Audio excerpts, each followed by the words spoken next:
Jarrett, if you would have to explain your style, how would you explain your style? I saw a couple of your fights where you throw triple right hands. That's something I've never seen before. Right. Actually, I saw quadruple right hands. Oh, yeah.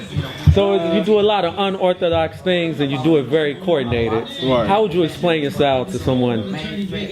I say my style is awkward, man, because you know I'm rangy, tall, power.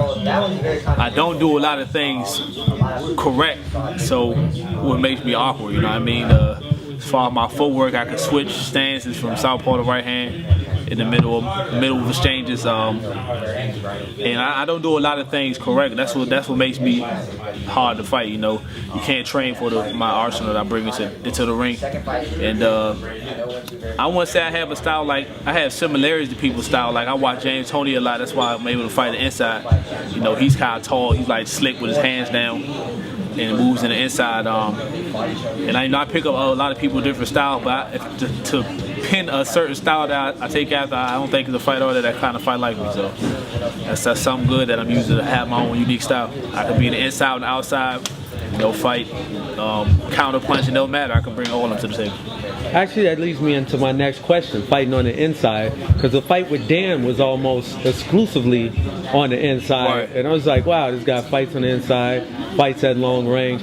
Which one do you prefer? Do you prefer to go in there and bang, or I prefer fighting outside counter punching. Okay. That's how I came up throughout my whole career. I never really fought the way I'm fighting now coming forward until now, because these guys are looking at me in my size and they're trying to, move and stay away from me. So I have to come forward and pressure these guys.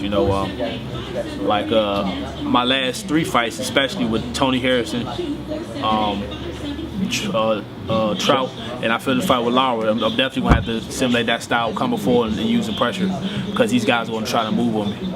But coming up my career, man, I didn't fight that way at all. I used to stay on my back foot, use counter punching, jabbing on the outside. And guys didn't know about me, so they was coming forward towards me. If you look at my fight with Frank Alaza, that's kind of how I prefer to fight.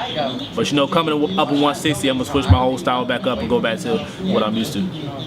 I noticed you fight in both stands, southpaw and conventional. I noticed you shift a lot between the two, sometimes to close the distance. Right.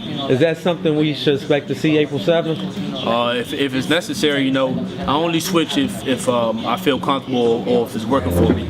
And I don't stay there too long, because I'm not a natural right southpaw. So if it's working for me, you might see a little bit of that. If not, I may stay orthodox all the time. I noticed you did it with Trout a lot to close the distance. And Lara has a similar kind of style where he's not going to come forward a lot. Right. How effective do you think that would be against him? It's going to be effective because, like I said, a lot of guys, it's a different look, and they're not expecting it. So, then again, I might turn southpaw, don't feel comfortable there, may get hit too much, and I may never go back that way. So it all depends on how I feel on fight night and if I want to turn that way or not.